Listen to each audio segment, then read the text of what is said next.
ಮೀಸಲಾತಿ ಅನ್ನುವಂತಹದ್ದು ಸಾಮಾಜಿಕ ನ್ಯಾಯದ ಅನುಷ್ಠಾನಕ್ಕೆ ಒಂದು ಮಾರ್ಗೋಪಾಯ ಅಂದಾಗ ಒಳ ಮೀಸಲಾತಿಯೂ ಸಹ ಅದರ ಎಕ್ಸ್ಟೆನ್ಷನ್ ಅಷ್ಟೇ, ಅದರ ವಿಸ್ತೃತವಾಗಿರುವ ಮಾಡುವಂತಹ ಇನ್ನೊಂದು ಭಾಗ ಅಷ್ಟೇ. ಹಾಗಾಗಿ ಅದು ಯಾವುದೇ ಕಾನೂನಾತ್ಮಕವಾಗಿ ನೈತಿಕವಾಗಿ ಅವ್ರು ಕೇಳ್ತಿರೋದ್ರಲ್ಲಿ ಏನೇನು ತಪ್ಪಿಲ್ಲ. ಈ ಜನಸಮುದಾಯ ಒಂದು ಘನತೆಯಿಂದ ಬದುಕುವಂತಹ ವಾತಾವರಣ ಇದ್ರೆ ಮಾತ್ರ ಆ ದೇಶ ಯೋಗ್ಯವಾದ ಏನು ನಿಜಕ್ಕೂ ಹೆಮ್ಮೆ ಪಡಬಹುದಾದಂತಹ ದೇಶ ಶ್ರೀಮಂತವಾಗಿದೆ. ಯಾರೋ ಒಂದು 2% 5% ಜನರ ಕೈಯಲ್ಲಿ ಇಡೀ ದೇಶದ ಸಂಪತ್ತಿದೆ, ಮಿಕ್ಕ 89% ಜನ ಬಡತನದಲ್ಲಿ ಅಥವಾ ಅಸಹಾಯಕತೆಯಲ್ಲಿ ಬದುಕ್ತಿದ್ದಾರೆ. ಎಂತ ದೇಶ ಅದು? ಈ ಕಾಂಗ್ರೆಸ್ ಸರ್ಕಾರಕ್ಕೆ ಇವರಿಗೆ ನಿಜಕ್ಕೂ ಮಾನ ಮರ್ಯಾದೆ ಇದ್ರೆ ಆದಷ್ಟು ಬೇಗ ಅದನ್ನ ಜಾರಿ ಮಾಡಬೇಕು. ಬದ್ಧತೆ ಎಲ್ಲರೂ ಹೇಳ್ತಾರೆ, ಕಾಂಗ್ರೆಸ್ ಹೇಳ್ತಾರೆ, ಬಿಜೆಪಿ ಹೇಳ್ತಾರೆ, ಜೆಡಿಎಸ್ ಹೇಳ್ತಾರೆ, ಬೇಕಾದ್ರೆ ಅವರ ಮ್ಯಾನಿಫೆಸ್ಟೋದಲ್ಲಿ ಮೊದಲಾಂಶವೇ ಸೇರಿಸ್ಬಿಡ್ತಾರೆ. ಆದ್ರೆ ಚುನಾವಣೆ ನಡೆದು ಅಧಿಕಾರಕ್ಕೆ ಬಂದಾಗ ಯಾವ್ದು ಸುಲಭ ಆಗಿರುತ್ತೋ ಇವರಿಗೆ ಅದನ್ನ ಮಾತ್ರ ಮಾಡ್ತಾರೆ ಹೊರತು ಬೇಕು ಅಂತಾನೆ ಕೆಲವೊಂದನ್ನು ಮಾಡೋದಿಲ್ಲ. ಇದಕ್ಕೆ ಸಿದ್ದರಾಮಯ್ಯನವರು ಮಾಡದಿರೋದಕ್ಕೆ ವೈಯಕ್ತಿಕ ಕಾರಣಗಳಿಗೆ ನಾನು ಈ ಸಂದರ್ಭದಲ್ಲಿ ಹೋಗೋದಿಲ್ಲ. ಆದ್ರೆ ಕಾಂಗ್ರೆಸ್ ಇವತ್ತು ಏನು ಸಂವಿಧಾನದ ಪುಸ್ತಕ ಹಿಡ್ಕೊಂಡು ನಾವು ಅದು ಮಾಡ್ತೀವಿ ಇದು ಮಾಡ್ತೀವಿ ಪ್ರಜಾಪ್ರಭುತ್ವ ನಾವೇ ಉಳಿಸೋದು ಅಂತ ಮಾಡ್ತಿರುವಾಗ ಎಲ್ಲಾ ಹಂತದಲ್ಲೂ ಇವತ್ತಲ್ಲಿ ಭ್ರಷ್ಟಾಚಾರಿಗಳು ಏನು ದುಡ್ಡಿನ ಕುಳಗಳೇ ಇರುವಂತಹ ಸಂದರ್ಭದಲ್ಲಿ ಅವರಿಗೆ ಬಡವರು ಕಾಣಿಸ್ತಾ ಇಲ್ಲ, ಬಡ ಸಮುದಾಯಗಳು ಕಾಣಿಸ್ತಾ ಇಲ್ಲ.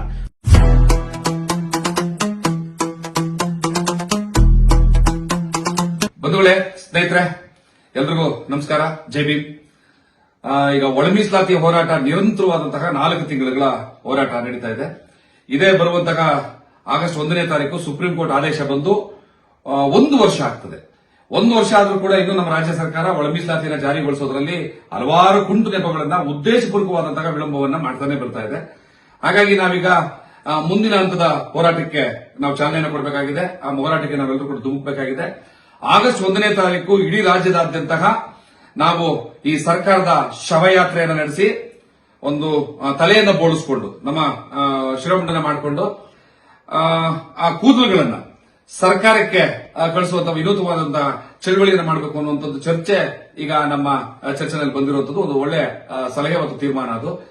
ಹಾಗಾಗಿ ಆ ಆಗಸ್ಟ್ 1ನೇ ತಾರೀಕು ನಂತರ ನಾವು ಸಾಮಾಜಿಕ ನ್ಯಾಯದ ಬಗ್ಗೆ ಬಹಳ ದೊಡ್ಡ ಮಾತುಗಳನ್ನ ಮಾತಾಡ್ತಾ ಇರುವಂತಹ ಕಾಂಗ್ರೆಸ್ಸಿನ ಅಧಿನಾಯಕ ರಾಹುಲ್ ಗಾಂಧಿ ಅವರನ್ನ ಪ್ರಶ್ನೆ ಮಾಡೋಣ, ನಿಮ್ಮ ಕಾಂಗ್ರೆಸ್ ಪಕ್ಷದ ಸಾಮಾಜಿಕ ನ್ಯಾಯ ಅಂದ್ರೆ ಏನು ಅಂತ ಕೇಳೋಣ ಅನ್ನುವಂತಹ ಉದ್ದೇಶದಿಂದ ದೆಹಲಿ ಚಲೋಗೆ ಆ ಕಾರ್ಯಕ್ರಮಕ್ಕೆ ನಾವು ಚಾಲನೆಯನ್ನು ಕೊಟ್ಟಿದ್ದೀವಿ. ಆ ಸಂದರ್ಭದಲ್ಲಿ ಪ್ರಧಾನಮಂತ್ರಿಗಳನ್ನ ಮತ್ತು ರಾಷ್ಟ್ರಪತಿಗಳನ್ನು ಕೂಡ ಭೇಟಿ ಮಾಡಿ ಒಳ ಮೀಸಲಾತಿ ಬಗ್ಗೆ ಬಹಳ ದೊಡ್ಡ ಆಗ್ರಹದ ಧ್ವನಿಯನ್ನು ನಾವೆಲ್ಲರೂ ಕೂಡ ತೆಗಿಬೇಕಾಗಿದೆ. ಆ ಒಂದು ನಿಟ್ಟಿನಲ್ಲಿ ನಾವು ಇಡೀ ರಾಜ್ಯದ ಎಲ್ಲ ಪಕ್ಷಗಳು, ಎಲ್ಲ ಸಂಘಟನೆಗಳ ಮುಖಂಡರುಗಳನ್ನ, ರಾಜ್ಯಾಧ್ಯಕ್ಷಗಳನ್ನ ಭೇಟಿ ಮಾಡಿ ಬೆಂಬಲವನ್ನ ಕೋರ್ತಾ ಇದ್ದೇವೆ. ಆ ನಿಟ್ಟಿನಲ್ಲಿ ಇವತ್ತು ನಾವು ಕೆಆರ್ಎಸ್ ಪಕ್ಷ ರಾಜ್ಯದಲ್ಲಿ ಎಂತ ಒಂದು ಸಂಚಲನವನ್ನು ಉಂಟು ಮಾಡ್ತಾ ಇದೆ ಅಂತ ತಮ್ಮೆಲ್ಲರಿಗೂ ಕೂಡ ಗೊತ್ತಿರುವಂತದ್ದೇ. ಆ ಒಂದು ಸಂಚಲನ ಮತ್ತು ಕ್ರಾಂತಿಕಾರಿಯಾದಂತಹ ನಡೆಗಳನ್ನ ಉಳ್ಳಂತಹ ಕೆಆರ್ಎಸ್ ಪಕ್ಷದ ರಾಜ್ಯಾಧ್ಯಕ್ಷರಾದಂತಹ ರವಿಕೃಷ್ಣ ರೆಡ್ಡಿ ಅವರು ನಮ್ಮ ಜೊತೆಗಿದ್ದಾರೆ. ಅವರು ತಮ್ಮ ಬೆಂಬಲದ ಮಾತುಗಳನ್ನ ನಮ್ಮೊಂದಿಗೆ ಮತ್ತು ಸಮಸ್ತ ಒಳ ಮೀಸಲಾತಿ ಹೋರಾಟಕ್ಕೆ ಹಂಚ್ಕೋಬೇಕು ಅಂತ ನಾನು ಅವರಲ್ಲಿ ನಮ್ಮ ಇಡೀ ತಂಡದ ಪರವಾಗಿ ಕೇಳ್ಕೊತಾ ಇದ್ದೀನಿ. ಬಂಧುಗಳೇ, ನಮಸ್ಕಾರ. ಈಗಾಗಲೇ ಭಾಸ್ಕರ್ ಪ್ರಸಾದ್ ಅವರು ಅವರ ಮುಂದಿನ ಹೋರಾಟದ ವಿಚಾರಗಳನ್ನ ಕೆಲವೊಂದನ್ನು ಹಂಚಿಕೊಂಡಿದ್ದಾರೆ.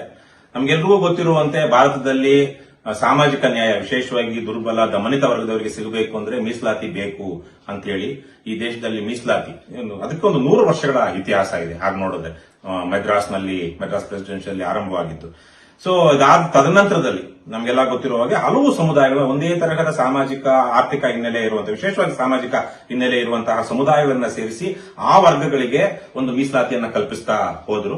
ಈಗ ಹೇಗೆ ಮೀಸಲಾತಿ ಅನ್ನುವಂಥದ್ದು ಸಾಮಾಜಿಕ ನ್ಯಾಯವನ್ನ ಜಾರಿ ಮಾಡೋದಕ್ಕೆ ಒಂದು ಅಸ್ತ್ರ ಅಥವಾ ಒಂದು ಇನ್ಸ್ಟ್ರೂಮೆಂಟ್ ಆಗಿದೆಯೋ ಅದೇ ತರಕ್ಕೆ 10 ಸಮುದಾಯಗಳು ಸೇರಿಸಿ ಒಂದು ಗುಂಪು ಮಾಡಿದಾಗ ಆ ಗುಂಪಿನಲ್ಲಿ ಕೆಲವೊಂದು ಕಾರಣಗಳಿಂದಾಗಿ, ಅದು ಮತ್ತೆ ಬೇರೆ ಸಾಮಾಜಿಕ ಮತ್ತು ಆರ್ಥಿಕ ಕಾರಣಗಳಿಂದಾಗಿ, ರಾಜಕೀಯ ಕಾರಣಗಳಿಂದಾಗಿ ಅದೇ ವರ್ಗದಲ್ಲಿ ಕೆಲವೊಬ್ಬರಿಗೆ ಮಾತ್ರ ಆ ವಿಶೇಷ ಅನ್ನುವಂತಹ ಸವಲತ್ತುಗಳು ಸಿಗುತ್ತೆ ಅಂತ ಆದಾಗ ಮತ್ತೆ ಅದರಲ್ಲಿ ಒಳ ಮೀಸಲಾತಿಯನ್ನ ಜಾರಿಗೆ ತರುವುದು ಸಹ ಮೀಸಲಾತಿಯನ್ನ ಜಾರಿಗೆ ತಂದಂತಹ ರೀತಿಯದ್ದೇ ಆದಂತಹ ಒಂದು ಸಾಮಾಜಿಕ ನ್ಯಾಯದ ಒಂದು ಅಸ್ತ್ರ ಅಥವಾ ಇನ್ಸ್ಟ್ರೂಮೆಂಟ್ ಅಂತ ನಾವು ಭಾವಿಸಬೇಕು.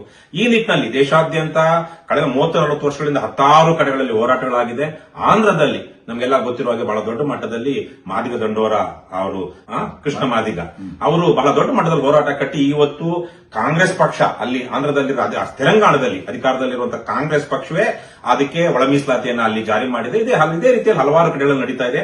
ಕರ್ನಾಟಕದಲ್ಲಿ 20-30 ವರ್ಷಗಳಿಂದ ಈ ವಿಚಾರವಾಗಿ ಕೇವಲ ಎಸ್ಸಿ ವರ್ಗದಲ್ಲಿ ಮಾತ್ರವಲ್ಲ ಒಬಿಸಿ ವರ್ಗದಲ್ಲೂ ಒಳ ಮೀಸಲಾತಿ ಆಗಬೇಕು ಅನ್ನುವಂತಹ ವಿಚಾರ ಮತ್ತು ಹೋರಾಟಗಳು ಆಗಾಗ ಆಗ್ರಹಗಳು, ಬೇಡಿಕೆ ಅಂತ ಹೇಳೋದಿಲ್ಲ, ಆಗ್ರಹಗಳು ಕರ್ನಾಟಕದಲ್ಲಿ ನಡೀತಾ ಬರ್ತಾ ಇದೆ. ಆದ್ರೆ ರಾಜಕೀಯ ಕಾರಣದಿಂದ ಇಲ್ಲೊಂದಷ್ಟಾಗಿಲ್ಲ.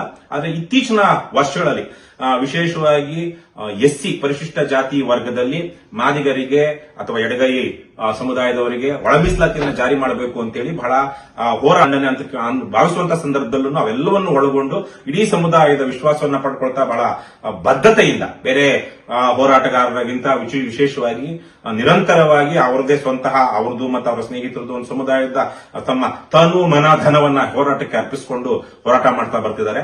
ನಾವು ಕರ್ನಾಟಕ ರಾಷ್ಟ್ರ ಸಮಿತಿ ಪಕ್ಷದ ವತಿಯಿಂದ ನಾವು 5-6 ವರ್ಷಗಳಿಂದನೂ ಈ ಒಳ ಮೀಸಲಾತಿ ಆಗಲೇ ಹೇಳಿದಾಗೆ ಇದು ಬಹಳ ಸರಳವಾದದ್ದು. ಈ ಮೀಸಲಾತಿ ಅನ್ನುವಂತಹದ್ದು ಸಾಮಾಜಿಕ ನ್ಯಾಯದ ಅನುಷ್ಠಾನಕ್ಕೆ ಒಂದು ಮಾರ್ಗೋಪಾಯ ಅಂದಾಗ ಒಳ ಮೀಸಲಾತಿಯೂ ಸಹ ಅದರ ಎಕ್ಸ್ಟೆನ್ಷನ್ ಅಷ್ಟೇ, ಅದರ ವಿಸ್ತೃತವಾಗಿರುವ ಮಾಡುವಂತಹ ಇನ್ನೊಂದು ಭಾಗ ಅಷ್ಟೇ. ಹಾಗಾಗಿ ಅದು ಯಾವುದೇ ಕಾನೂನಾತ್ಮಕವಾಗಿ ನೈತಿಕವಾಗಿ ಅವ್ರು ಕೇಳ್ತಿರೋದ್ರಲ್ಲಿ ಏನೇನು ತಪ್ಪಿಲ್ಲ. ಅದು ಆಗೋದ್ರಿಂದ ನಿಜಕ್ಕೂ ಹಿಂದುಳಿದವರಲ್ಲಿ ಅತ್ಯಂತ ಹಿಂದುಳಿದವರಲ್ಲಿ ದಮನಿತರಲ್ಲಿ ಅತ್ಯಂತ ದಮನಿತರು ದುರ್ಬಲರಿದ್ರೆ ಅವರಿಗೆ ಶಕ್ತಿ ತುಂಬುವಂತಹದ್ದು ಅಂತ ಅನ್ನೋ ಕಾರಣಕ್ಕಾಗಿ ನಾವು ಅದನ್ನ ತಾತ್ವಿಕವಾಗಿ ಬೆಂಬಲಿಸ್ತಾ ಬರ್ತಾ ಇದ್ವಿ. ಈ ಸಂದರ್ಭದಲ್ಲೂ ಸಹ ನಾನು ಕರ್ನಾಟಕದ ಜನತೆ ಕೇವಲ ಇದು ಒಂದು ವರ್ಗ ಸಮುದಾಯಕ್ಕೆ ಸೇರಿದ್ದಲ್ಲ, ಯಾವುದೋ 4% 6% ಇರುವಂತಹ ಸಮುದಾಯಗಳಿಗೆ ಸೇರಿದ್ದಲ್ಲ, ಇದು 100% ಸಮುದಾಯಗಳಿಗೆ ಸೇರಿರುವಂತಹದ್ದು. ಇವತ್ತು ಪ್ರಜಾಪ್ರಭುತ್ವ ದೇಶದಲ್ಲಿ ನಾವು ಬದುಕ್ತಿರುವಂತಹ ಸಂದರ್ಭದಲ್ಲಿ ಇಡೀ ಪ್ರಜಾಪ್ರಭುತ್ವ ಯಾವುದೇ ದೇಶ ಆಗಲಿ ಇಡೀ ಜನಸಮುದಾಯ ಒಂದು ಘನತೆಯಿಂದ ಬದುಕುವಂತಹ ವಾತಾವರಣ ಇದ್ರೆ ಮಾತ್ರ ಆ ದೇಶ ಯೋಗ್ಯವಾದ ನಿಜಕ್ಕೂ ಹೆಮ್ಮೆ ಪಡಬಹುದಾದಂತಹ ದೇಶ ಶ್ರೀಮಂತವಾಗಿದೆ. ಯಾರೋ ಒಂದು 2% 5% ಜನರ ಕೈಯಲ್ಲಿ ಇಡೀ ದೇಶದ ಸಂಪತ್ತಿದೆ, ಮಿಕ್ಕ 89% ಜನ ಬಡತನದಲ್ಲಿ ಅಥವಾ ಅಸಹಾಯಕತೆಯಲ್ಲಿ ಬದುಕ್ತಿದ್ದಾರೆ ಅಂದ್ರೆ ಎಂತ ದೇಶ ಅದು?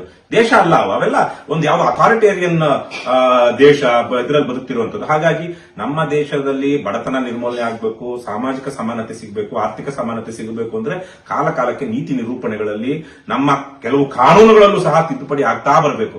ಈ ಸಂದರ್ಭದಲ್ಲಿ ನಾನು ಕುವೆಂಪು ಅವರ ಮಾತು ಯಾವಾಗಲೂ ಜ್ಞಾಪಿಸ್ಕೊಳ್ತೀನಿ, ಹಿಂದಿನ ಋಷಿಗಳು ಮಾನವರೇ ನಮ್ಮಂತೆ, ಅವರ ಶಾಸ್ತ್ರವು ಅವರ ಕಾಲಕ್ಕೆ ಮಾತ್ರ. 70-80 ವರ್ಷದ ಹಿಂದೆ ಏನು ಪ್ರಸ್ತುತವಾಗಿದ್ದಂತಹ ಒಂದು ನೀತಿ ನಿರೂಪಣೆ ಅಥವಾ ಒಂದು ನೀತಿ ನ್ಯಾಯ ಇವತ್ತಿಗೆ ಪ್ರಸ್ತುತವಾಗಬೇಕು ಅಂತಿಲ್ಲ, ಆವತ್ತಿನ ಸಂದರ್ಭಕ್ಕೆ ಅದು. ಹಾಗಾಗಿನೇ ಬಾಬಾ ಸಾಹೇಬ್ ಅಂಬೇಡ್ಕರ್ ಅವರು ರಚನೆ ಮಾಡಿರುವಂತಹ ಸಂವಿಧಾನದಲ್ಲೂ ಹಲವಾರು ತಿದ್ದುಪಡಿಗಳನ್ನ ಕಾಲ ಕಾಲಕ್ಕೆ ಆವತ್ತಿನ ಕಾಲಮಾನದ ಅನುಗುಣವಾಗಿ ಬದಲಾವಣೆ ಮಾಡಿಕೊಂಡು ಬದಲಾಗ್ತಾ ಇದೆ. ಆ ನಿಟ್ಟಿನಲ್ಲಿ ಏನು ಭಾಸ್ಕರ್ ಪ್ರಸಾದ್ ಮತ್ತು ಅವರೆಲ್ಲ ಸಂಗಾತಿಗಳು ಏನು ಹೋರಾಟ ಮಾಡ್ತಿದ್ದಾರೆ ಅದಕ್ಕೆ ನಮ್ಮ ಪಕ್ಷದ ತಾತ್ವಿಕ ಬೆಂಬಲ ಇದೆ, ಮತ್ತೆ ಅವರು ಮುಂದೆ ಮಾಡಿರುವಂತಹ ಹೋರಾಟಗಳು ಇದೆ.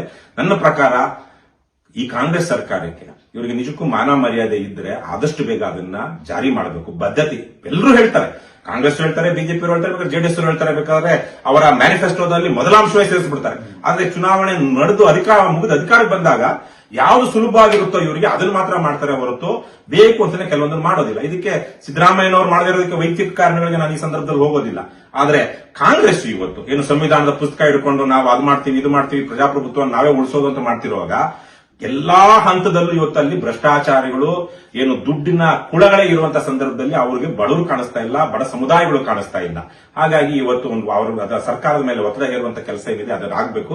ವಿಶೇಷವಾಗಿ ಸಮಾಜವೇ ಪಾಲ್ಗೊಳ್ಳಬೇಕಾಗಿರುವಂತಹ ಸಂದರ್ಭದಲ್ಲಿ ಸಮಾಜದಲ್ಲಿ ಆ ಮಟ್ಟಿನ ಪಾಲ್ಗೊಳ್ಳುವಿಕೆ ಇಲ್ಲದೆ ಇದ್ದಾಗ ಸಮುದಾಯದವರಾದ್ರೂ ಅದರಲ್ಲಿರುವಂತಹ ವಿದ್ಯಾವಂತರು ಏನು ಮೇಲ್ಮಧ್ಯಮ ವರ್ಗಕ್ಕೆ ಬಂದಿರುವಂತಹವರು ಶ್ರೀಮಂತರು ಇಂತಹ ಹೋರಾಟಗಳಿಗೆ ಬೆಂಬಲಿಸಬೇಕು. ಇದು ಕೇವಲ 4-6 ಜನ ಅವರ ತನು ಮನ ವಿಶೇಷವಾಗಿ ಧನವನ್ನು ಹಾಕೊಂಡು ಮಾಡುವಂತಹದ್ದು ಅದು ಸರಿಯಾದದ್ದಲ್ಲ. ಈ ಸಮುದಾಯದಲ್ಲಿ ಲಕ್ಷಾಂತರ ಜನ ಇವತ್ತು ಸಾಕಷ್ಟು ಶ್ರೀಮಂತರಿದ್ದಾರೆ. ಇವತ್ತು ವಿಶೇಷವಾಗಿ ಏನು ಶಿಕ್ಷಣ ಪಡ್ಕೊಂಡು ಸರ್ಕಾರಿ ನೌಕರಿಗೆ ಸೇರಿಕೊಂಡು ಅದೇ ರೀತಿಯಲ್ಲಿ ಕೆಲವೊಂದು ಉದ್ಯಮಗಳನ್ನು ನಡೆಸಿ ಇವತ್ತು 100 ಕೋಟಿ ಆಸ್ತಿಯನ್ನ ಹೊಂದಿರುವಂತವ್ರು ಇದ್ದಾರೆ. ಅಂತವರೆಲ್ಲನೂ ಸ್ವಲ್ಪ ಉದಾರ ಮನಸ್ಸಿನಿಂದ ಈ ಹೋರಾಟಕ್ಕೆ ಬೆಂಬಲ ಕೊಡಬೇಕು. ಮತ್ತೆ ಆಗ್ಲೇ ಹೇಳಿದಾಗೆ ಇಡೀ ಸಮಾಜ ಇವರ ಹೋರಾಟವನ್ನು ಬೆಂಬಲಿಸಬೇಕು. ಕೇವಲ ಇಲ್ಲಷ್ಟೇ ಅಲ್ಲ, ಏನು ಒಬಿಸಿ ವರ್ಗದಲ್ಲೂ ಸಹ ಒಳ ಮೀಸಲಾತಿ ಜಾರಿಯಾಗಬೇಕು. ಅದೇ ರೀತಿಯಲ್ಲೇ ಆ ಗುಂಪಿನಲ್ಲಿರುವಂತಹ ಕೆಲವೊಂದು ಸಮುದಾಯಗಳು ಈಗಾಗಲೇ ಸಾಮಾಜಿಕವಾಗಿ ಆರ್ಥಿಕವಾಗಿ ಬೆಳವಣಿಗೆ ಆಗಿರುವಂತಹವು ಅವರು ಒಬಿಸಿ ವರ್ಗಕ್ಕೆ ಬರಬೇಕು. ಒಬಿಸಿ ವರ್ಗದಲ್ಲಿರುವಂತಹ ಕೆಲವೊಂದು ಸಮುದಾಯಗಳನ್ನ ಕಡಾಖಂಡಿತವಾಗಿ ಅವರಿಗೆ ಮೀಸಲಾತಿ ಅಗತ್ಯ ಇಲ್ಲ ಅನ್ನುವಂಥದ್ದನ್ನ ಪರಿಗಣ ಭಾವಿಸಿಕೊಂಡು ನಾವು ಅವ್ರನ್ನ ಜನರಲ್ ಹಾಕ್ತಾ ಹೋಗ್ಬೇಕು. ಈ ರೀತಿಯಲ್ಲಿ ನಿಜವಾದ ಅಸಹಾಯಕರಿಗೆ ದುರ್ಬಲರಿಗೆ ಅಗತ್ಯ ಇರುವಂತವರಿಗೆ ನಾವು ಶಕ್ತಿಯನ್ನ ತುಂಬುತ್ತಾ ಹೋದ್ರೆ ಮಾತ್ರ ಇಲ್ಲೊಂದು ಸಾಮಾಜಿಕ ನ್ಯಾಯ ನಿಜವಾದ ಪ್ರಾಮಾಣಿಕವಾದ ಸಾಮಾಜಿಕ ನ್ಯಾಯ ಸಿಗುತ್ತೆ ಅಂತ ನಾನು ಭಾವಿಸ್ತೀನಿ. ಈ ನಿಟ್ಟಿನಲ್ಲಿ ಮತ್ತೊಮ್ಮೆ ನಾನು ಭಾಸ್ಕರ್ ಪ್ರಸಾದ್ ಸೇರಿದಂತೆ ಅವರೆಲ್ಲ ತಂಡಕ್ಕೆ ಅವರು ಇತ್ತೀಚಿನ ದಿನಗಳಲ್ಲಿ ಮಾಡಿದಂತಹ ಹೋರಾಟವನ್ನ ಪ್ರಶಂಸಿಸ್ತಾ ಅದೇ ಬದ್ಧತೆಯಿಂದ ಮುಂದಿನ ದಿನಗಳಲ್ಲೂ ಹೋರಾಟವನ್ನು ಮುಂದುವರಿಸಿ ಎಲ್ರಿಗೂ ಒಳ್ಳೇದಾಗಲಿ. ಸರ್ವೇ ಜನೋ ಸುಖಿನೋ ಭವಂತು ಅಂತ ಏನು ಒಂದು ಮಾತಿದೆ, ಅದೇ ರೀತಿಯಲ್ಲಿ ಎಲ್ರಿಗೂ ನ್ಯಾಯ ಸಿಗಲಿ, ಎಲ್ರಿಗೂ ಒಳ್ಳೇದಾಗಲಿ, ಸಮಾಜ ಇದನ್ನ ಸಕಾರಾತ್ಮಕವಾಗಿ ಸ್ವೀಕರಿಸಲಿ ಅಂತ ನಾನು ಆಶಿಸ್ತೀನಿ. ನಮಸ್ಕಾರ.